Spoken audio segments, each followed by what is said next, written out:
थोड़ा तथ्यपरक चीजें लिख लीजिएगा, या पहले हम बैकग्राउंड पर आते हैं, संघर्ष की बात करते हैं। हम जानते हैं जैस्मिन रेवोल्यूशन याद है आपको, चमेली क्रांति याद है, मिडिल ईस्ट में जो क्रांति संपन्न हुई थी, जिसके माध्यम से अफ्रीका और मिडिल ईस्ट के जितने सैन्य तानाशाह थे वहां पर परिवर्तन हुआ था।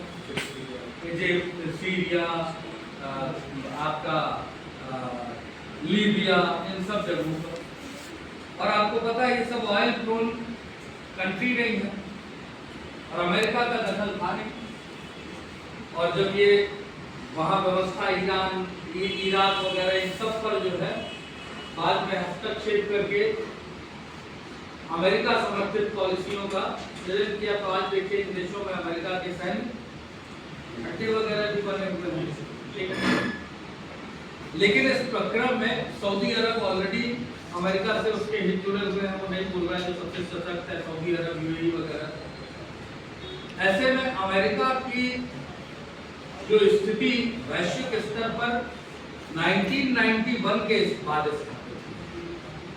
वो ज्यादा मजबूत थी, क्योंकि 1991 में युद्ध समाप्त हुआ रशिया के विखंडन के पश्चात, और वर्ल्ड जो था वो टू पोलर वर्ल्ड से क्या बन गया, सिंगल पोलर।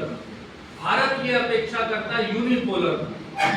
भारत ये चाहता है कि विश्व की व्यवस्था कैसी हो, मल्टीपोलर हो, यूनिपोलर से मल्टीपोलर हो, ठीक है। तो हम जानते हैं कि 1991 के बाद से अमेरिका का स्वरूप जो था वो विश्व में कहीं ज्यादा मजबूती से स्थापित हुआ, और वहां से अमेरिका के जो व्यवसायिक हित थे वो मिडिल ईस्ट में जो ऊर्जा संबंधी, उस पर उसने ज्यादा फोकस किया। और अपने लंबे प्रयासों के प्रक्रम में, जैसे इराक पर देखिए सद्दाम हुसैन पर क्यों हमला किया था उन्होंने,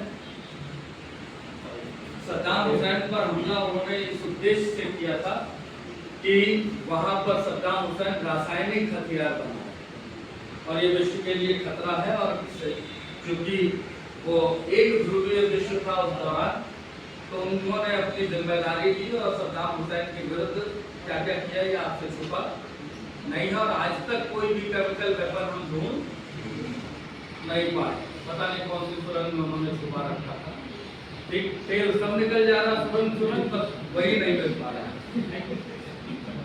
तो हमें पता है कि पश्चिम एशिया के स्तर पर जो अमेरिका को चुनौती देने वाला जो एक प्रमुख राष्ट्र बना हुआ था, जो उसकी ऑयल जो सुपरमेसी थी उसको चैलेंज कर रहा था, वो केवल ईरान बना हुआ था। ईरान कभी भी अमेरिका की प्रभुता को स्वीकार करने के लिए तत्पर नहीं था, और अमेरिका के विरोध के कारण इजराइल का भी विरोध उसका बना हुआ था।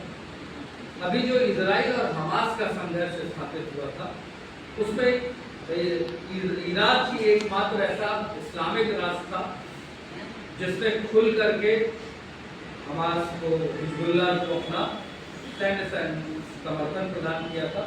इवन उनके हथियारों की प्रमुख आपूर्तिकर्ता कौन है, ईरान।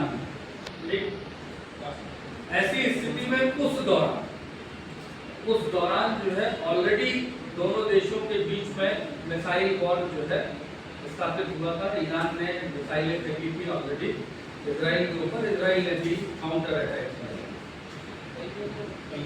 ये जो इजराइल के ऊपर हमास का हमला था, उसके अंतर्गत इजराइल ने यह निर्धारित किया था कि अब वो उन सारी समस्याओं से पूरी तरह से निजात पाएगी। तो पहला प्रयास उसने किसके लिए किया था, आतंकी संगठनों के लिए किया था। और आपको पता है कि इजराइल उसमें सफल भी रहा। हमास, हिजबुल्लाह, हूती, इन सारे आतंकी संगठनों की टॉप लीडरशिप अब खत्म हो चुकी है। इन सब की टॉप लीडरशिप खत्म हो चुकी है। आज वो उतने सशक्त आतंकी संगठन नहीं रह गए। हिजबुल्लाह ने इजराइल से युद्ध विराम समझौते पर उनकी शर्तों को मान करके युद्ध विराम स्थापित किया। तो जब आतंकी संगठनों को उसने समाप्त कर दिया